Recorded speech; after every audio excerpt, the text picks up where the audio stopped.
All right, where's my oxygen? Where's my cannula? I had it here somewhere. More important, though, where's my co-host of Aztecs All In? Steve Perez here, Louis Weiner, somewhere. We have a few bits about the football and basketball programs to lay it on you before we join the rest of the so-called elites in that K-shaped economy out there. Speaking of elites, none more so than Mr. Weiner. He's here somewhere. Oh, Louis. I am here, Steve. How are you? Good to hear your voice. We haven't had a show since the we don't want to talk about that.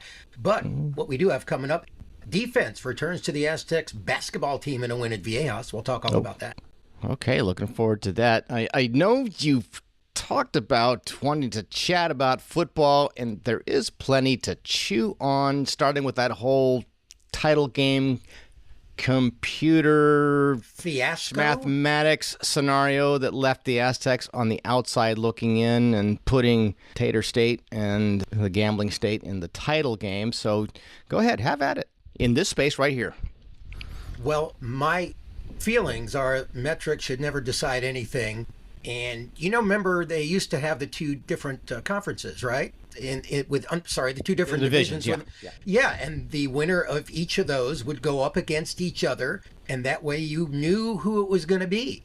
Well, when they got rid of that and just made it one big conference with no divisions, this was bound to happen. And I think the Aztecs just got caught up in a situation they had no control of, and they just got bit in the butt, and nothing really they can do about it. What they could have done about it, Steve, was won the game in New Mexico. So, you can complain all you want about the metrics, but everybody knew the rules going in, and it was a crapshoot, and unfortunately, they ended up crap. No, it wasn't a crapshoot at all. They had it in their hands, had a chance, double overtime, multiple opportunities. The coaches have looked back on all that, and the players too. I'm done. You through? Well, just to say that it was a really fun season, 9-3. They still have one game left. It'll be a bowl game. We'll find out about that on Sunday. And a very unexpected season. I didn't expect 9 wins. I don't think you did either. And despite how it all ended, you have to look back at it as being a season where the Aztec football team took a step up in the Sean Lewis era. And we'll see where it goes from here. Okay. Now are you through? Yes, I am through. Okay, let's get to that football wrap-up. Fact remains, Aztecs had their chances to win the game against New Mexico and be part of championship weekend, render all that Schmetrics stuff academic, but they did not. Went over the vast majority of reasons in our post-game cast a week ago, and so Aztecs move on from that, learn from the experience, await their bowl game assignment in the coming week, and look ahead after that to life in the Pac-12, where the conference travel schedule will be perhaps a bit more manageable. To that end, Coach Lou met up with the media on Wednesday. We thank the institution's official YouTube channel for bringing us the wit, wisdom, and various other thoughts from Coach Lou.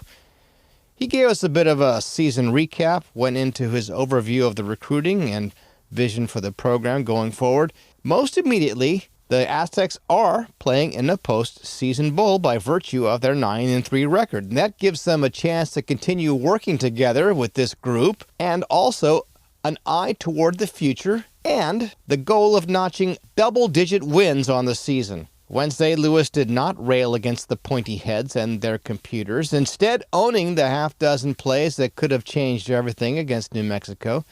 That game, history, but the coach and his players still in the midst of maybe taking that one back and turning some things over. But the bottom line, Aztecs controlled their own fate, came up short. Here's Lewis on the loss that knocked the Aztecs out of the title game and why a bowl still means plenty. The wound's still fresh from New Mexico, and tip of the cap to Coach Eck and his staff and the year that they had, man. That was tremendous, right? But, I look at that tape, and there's a lot of things that we can control. And again, great win by them. Great job by them. But, there's a half dozen plays that if we align properly, if we communicate better, if I take a time out to save us and do my job better, damn, right? What's that look like? So as that thing scars over, I'll carry that scar with pride. The way that I carry all my scars with pride, Yeah, we're all in a different place with it. right now. But again, I think the opportunity to play again needs to sharpen our focus. It needs to, be fuel to the fire, and can't wait to find out who the next opponent is, when it is. Because again, I think we're all just a little bit better with some purpose and some intent and knowing what that next thing is. Come Sunday, the Aztecs will know what their next thing is so they can start prepping for the opponent, take aim at that 10-win season. All the juice the Aztecs need at this point. There are many on the roster now who haven't had a shot at that or a bowl game. On the topic of recruits and the new era of the TP in college football, Louis calls this 2026 class the best he's ever signed at San Diego State. A smart group with supposedly the highest cumulative GPA in program history. 17 of the signees are multi-sport athletes. The group also includes 12 mid-year guys who will be on campus in January, ready to roll. It helps to point to a 9-3 season so that those weighing offers from elsewhere can see what Coach Lou's Aztec Fast program offers. Lots of California kids in the group. They include local two-way star Carson Deal from La Jolla High. Caught a few of his games in recent years. Sure-handed receiver, staying home after shining at the Aztecs passing camp. There's a Texas speedster, Derek Stevenson, third in the state, 100 meters, who is a receiver. Running back Josiah Lewis, a strong kid from a powerhouse program. And on defense, Aztecs signed 3 edge rushers so far and 3 linebackers, including a junior college player, Jeremiah Lewis, and safeties like Hawaii's Tanoa Lave. These are all guys who supposedly possess both athleticism and character, but will need time to develop. It's our first Pac-12 class, right? And so that's exciting with the future and the direction of the program. We beat out multiple Power 4 programs for a lot of our signees. The majority of these players held other offers, from our future conference foes. So winning head-to-head recruiting battles is crucial. The TP looms as an ever-present Bigfoot on all the kids coming in. Louis views high school kids as still the core, but these days, any FBS coach has to treat the TP as the NFL treat free agency. If there are exact holes to fill right away, they will get filled. There seems to be an appropriate sense of urgency with the Aztecs joining the new Pac-12. Though the big boys in the autonomous groups have yet to decide if or when there will be an expansion in the playoffs. Still, there is no reason why the Pac-12 champion can't be included in the tournament if their performance merits. While Louis called his class a top 60 group, it was based more upon a few others still out there who have yet to commit. ESPN does not include the Aztecs in their rating of the current top 75. The website 24/7 Sports lists the class at 72 at last check. Now, ESPN listed the following schools in its top 75 list: Boise State, Texas State, Washington State, Colorado State, and Fresno State. And surprisingly, ESPN listed the Sacramento State Hornets as having the 74th best class in the country in that listing that was published on Thursday. No mention of the Aztecs. But all the players throughout the country need to prove themselves on the field. The Aztecs' way in years past has been to bring in a passel of 3 stars with chips on their shoulders for not being rated higher and to prove everybody wrong. There are enough Aztecs who've played in the NFL throughout the years to prove that's an added bit of motivation. Or as I like to say, a grudge can be a pretty heavy thing to carry through life. But sometimes you need to carry that weight around. It helps keep you in shape. Louis? Steve, after giving up 108, 94, 80, and 91 points in consecutive games, the defense the Aztecs basketball team has been known for in the Steve Fisher, Brian Dutcher era returned to the delight of fans at Viejas Arena as the Aztecs defeated Utah Valley of the WAC 77-66. Aztecs hit the floor after a 10-day break against a Utah Valley team averaging 80-plus points a game. With Magoon Guath, Reese Dixon Waters, and Miles Bird all dealing with the flu the past few days, Coach Brian Dutcher had to get creative with his substitutions, and his bench responded, accounting for 59 of the Aztecs' 77 points. At 77%, it's the highest percentage of bench points in a game since the 96-97 season. Just 7 games into the season, this Aztecs team is relying heavily on its bench for scoring. At 42.3 points per game, that is the 4th in the nation in bench scoring.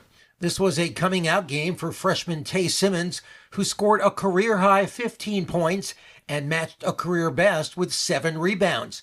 And off-the-bench spark plug B.J. Davis scored 18 points and hit double figures for a 5th consecutive game.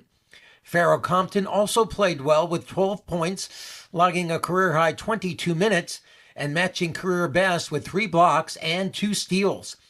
Coach Brian Dutcher says he was happy with the defensive effort and contributions off the bench. There goes part of our 59 points off the bench today.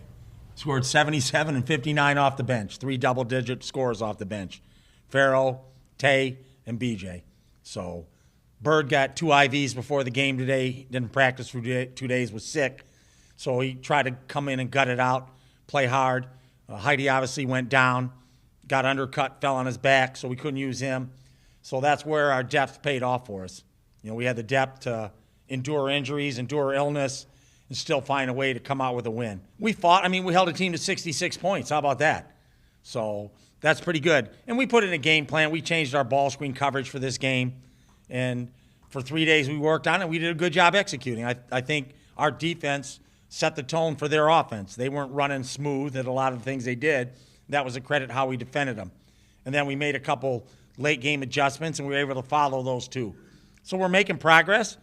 But I told them, we're not going to practice any different whether we win or lose. Practice is practice, and we have to get better. And I'm not that guy. I tell them, am I any different after a loss than I am after a win? No. I just come steady every day, and we have a steady program because we just work to get better. There's no highs and lows. Although we're disappointed when we lose, we're able to put it behind us quickly and move on to the next game because you don't want to sit there, like Tay said, and dwell on Troy. We all know Troy was if we beat Troy and then we lose 2 in Vegas, we're like, oh, wow, okay, well, Michigan beat everyone by 40. We beat Oregon, and then we were ahead against Baylor in the second half, competitive game, and everything's fine.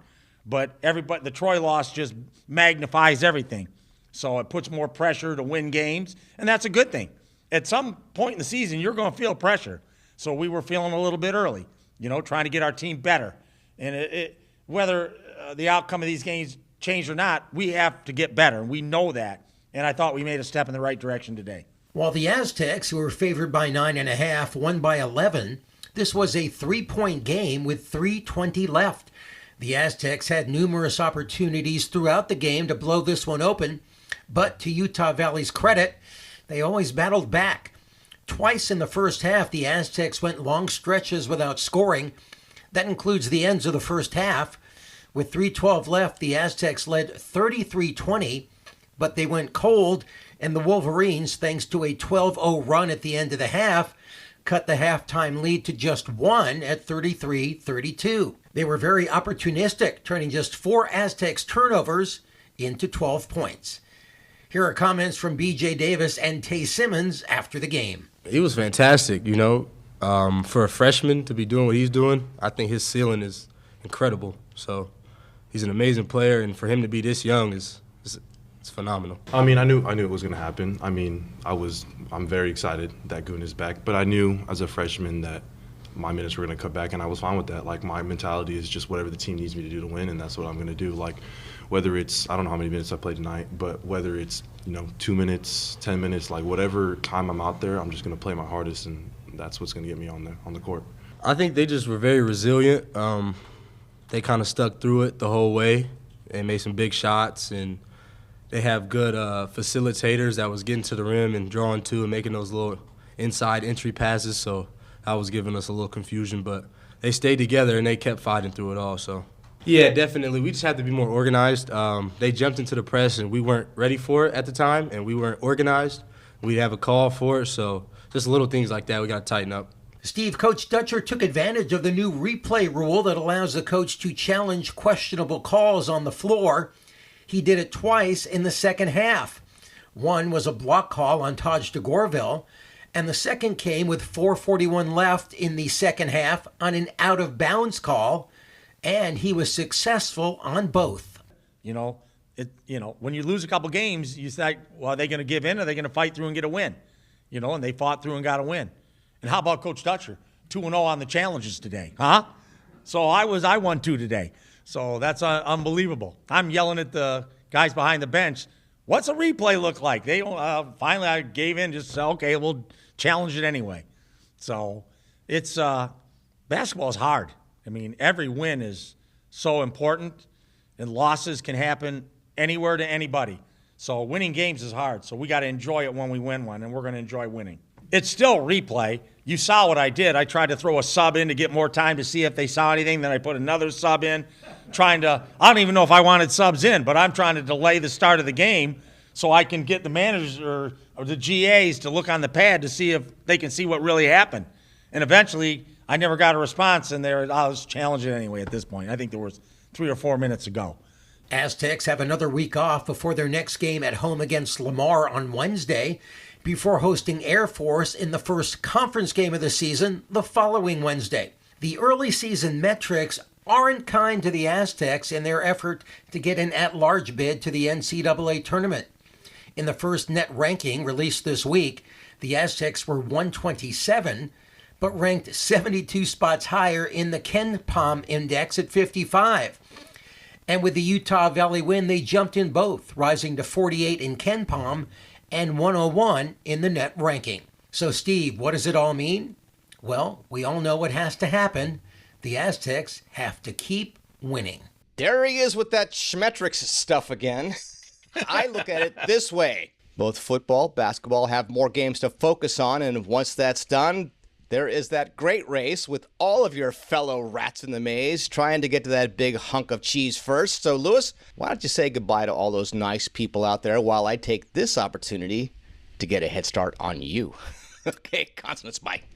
Okay, thanks for listening to Aztecs All In. We appreciate it. Please follow or subscribe wherever you listen to your favorite podcast. You can also follow us on the X, Aztecs_all_in, for late-breaking Aztecs news. There's someone right now. Is that late-breaking Aztecs news? Late-breaking Aztec news. I've already got a 100-yard head start on you. Flap ahead. Go ahead. You could also write to us, aztecsallin@gmail.com. So until next time. No, we're going to have to stop this. Sorry. Hello? Hi, we can confirm yes. All right. You take care of that, Louis. You know what that was? That was my 3rd or 4th AI chatbot phone call, just so I could get a little bit extra head start on you in that rat race. Yeah, we actually still have a home phone. Why, I don't know. But for just such emergencies, that's why. That's right. Please follow or subscribe, again, wherever you listen to your favorite podcast, and you could drop us a line, aztecsallin@gmail.com. So until next time, for Steve Perez, I am Louis Weiner. So long.